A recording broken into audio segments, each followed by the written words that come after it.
Il y a une dernière tâche qui m'a été confiée que je dois accomplir.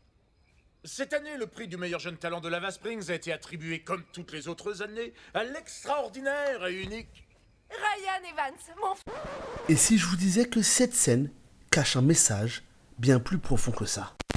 Chers clients, bonjour, ici le dealer de films et aujourd'hui on se retrouve pour une vidéo analyse. Alors préparez-vous car je m'apprête à briser l'enfance de certains d'entre vous et à vous partager le message caché d'High School Musical.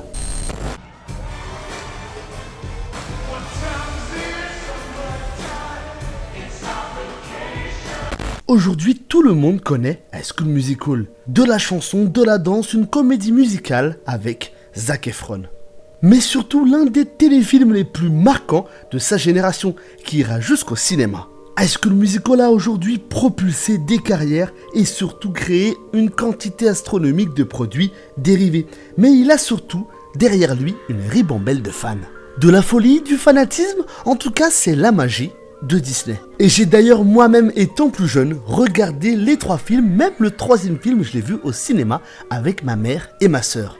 Mais aujourd'hui nous allons surtout nous concentrer sur High School Musical 2 et surtout l'analyser afin de comprendre le vrai message que pourrait renvoyer ce film aux personnes qui le regardent. Le film va mettre en avant plusieurs messages et plusieurs valeurs qu'il va apporter à l'enfant qui le regarde. La première va être l'amitié. L'amitié est omniprésente tout au long du long métrage. La deuxième chose va être l'avenir. Quel va être leur avenir? Quels sont les enjeux? Comment vont-ils évoluer en tant qu'adultes? Et la dernière va tout simplement être l'amour, avec bien évidemment le couple phare du film, Gabriella et Troy. Mais là, j'apprends rien à personne. Aujourd'hui, je veux qu'on se concentre sur le message qui va passer dans notre subconscient. Les choses qui vont être évoquées tout au long du film, mais qu'on va pas forcément prêter attention. Mais derrière ça, le film va aborder un sujet un peu limite pour un film d'enfant. Et ce sujet est l'argent. Il est énormément question d'argent dans High School Musical. Et c'est ici que démarre ma théorie et mon analyse. C'est parti de ce concept qu'on appelle l'avenir. Ça t'angoisse. Ouais, parfois. Ça coûte cher l'université. Mes parents ne sont pas milliardaires comme les gens qu'on voit ici. T'es un super bon élève, tu auras une bourse. À condition que mon niveau au basket reste correct. À ce moment précis, aux yeux du spectateur, les personnages vont être scindés en 2 groupes.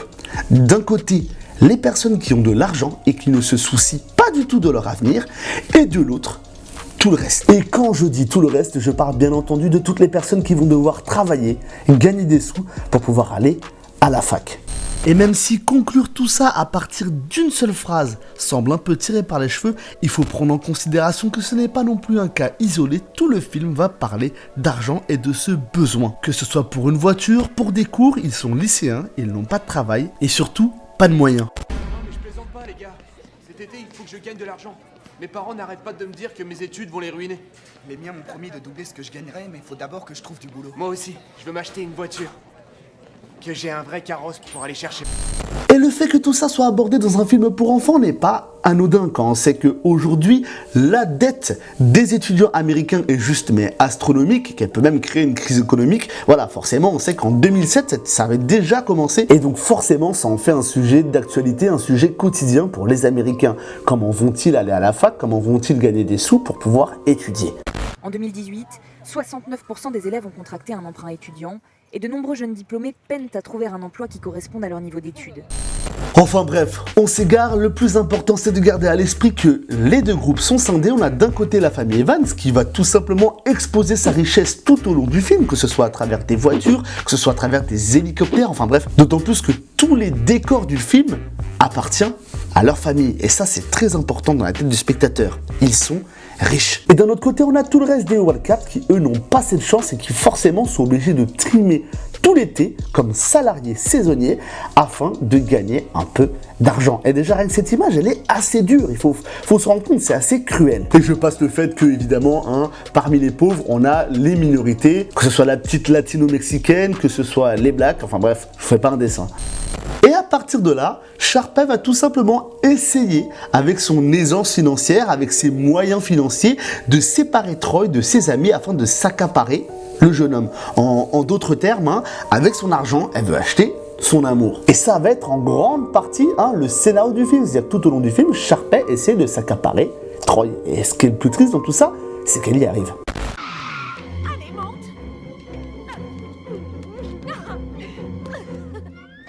Et toutes les interventions de Sharpay en direction de Troy va faire que accentuer, réconforter le pouvoir de l'argent. Et surtout, cela nous permet de nous montrer à quel point elle a le bras long. On comprend rapidement pendant le film qu'elle peut, grâce à sa famille, grâce à leur relation, proposer une bourse à n'importe qui. Et c'est une façon supplémentaire au film de nous prouver leur suprématie. Ils sont riches, ils ont des moyens, des connexions, ils peuvent faire un peu ce qu'ils veulent dans le domaine de l'université.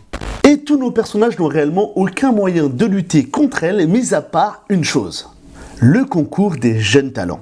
Le concours des jeunes talents, ou plus précisément le trophée des jeunes talents, est pour moi un objet essentiel pour comprendre le message caché d'High School Musical 2. Que ce soit par son étymologie ou sa symbologie, le trophée est un élément indispensable pour comprendre ce message. Le trophée est la représentation d'une victoire. C'est une allégorie ou un honneur emprunté à la mythologie. Il symbolise une récompense, une victoire à une épreuve. C'est clairement un symbole de réussite. C'est celui de cette année. Je le prends. Et c'est très important que vous compreniez cette symbolique pour comprendre la fin du film. Si vous créez une caricature, nous avons tout simplement, d'un côté, les riches qui affrontent les pauvres pour un trophée. Les pauvres qui travaillent l'été, qui galèrent et qui sont incertains au niveau de leur avenir, contre les riches qui ont déjà tout et qui savent déjà qu'ils vont aller dans une super université. Et ces deux parties vont s'affronter pour ce symbole, ce trophée symbolique qui est le concours des jeunes talents. Et c'est tout simplement ce que va nous montrer le film.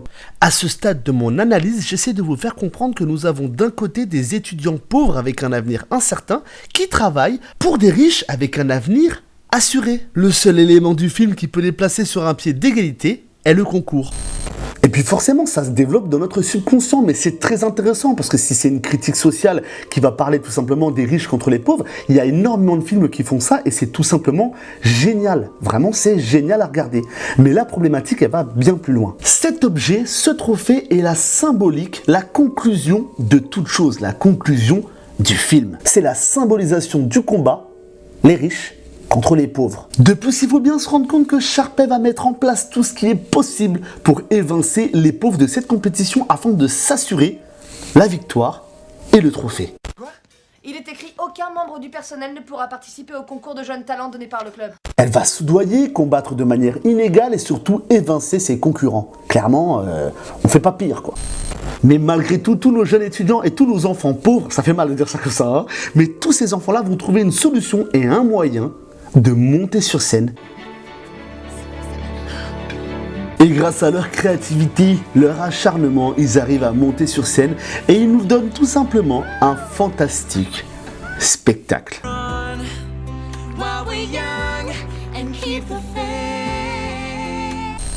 Vraiment, c'est magnifique, la chanson est super, tout est parfait. Sauf que, devinez qui gagne. D'autres années à l'extraordinaire et unique Ryan Evans. Ce passage est ultra important. Dès l'instant où il y a la remise de trophée, nous comprenons que de toute manière, il n'aurait pas pu gagner. C'était impossible, Sharpay devait gagner quoi qu'il arrive. Mais malgré tout, elle a été évincée, donc forcément non méritante, et dans ce cas-là, elle décide de donner ce trophée à son frère. Pourquoi ? C'est mon frère que j'adore. Si nous reprenons tous les éléments qui ont été évoqués depuis le début du film, vous comprenez que c'est impossible. Ce n'est impossible. Quelle morale, quel message donne cette scène? Si nous prenons en compte le sens moral et surtout l'analyse qui a été faite au début de vidéo, il était totalement impossible de donner ce trophée à la famille Evans. Récompenser Ryan ou Sharpay qui étaient tout simplement en vacances et qui ont passé du bon temps plutôt que de récompenser les salariés, les jeunes qui étaient là et qui ont travaillé, qui ont été évincés et surtout presque torturés durant toutes leurs vacances pour œuvrer au bon déroulement des vacances des plus riches, c'était tout simplement inconcevable. Car derrière cette image, qu'est-ce qu'il faut retenir? Quel est le message à travers ce trophée? Oui, les riches gagnent toujours. La symbolique d'un film est ultra importante, d'autant plus quand elle est adressée à des enfants. L'interprétation de chaque symbole, de chaque personnage, de chaque fin va déboucher sur une morale. Terminer un film sur une remise de trophée qui est dénudée de logique n'apporte rien de bon. Et nul doute que regarder plusieurs films qui traitent aussi mal le rapport à l'argent peut tout simplement provoquer un changement de comportement face à celui-ci. Est-ce que c'est voulu et c'est un message qui est envoyé au subconscient ou est-ce que c'est une maladresse d'écriture?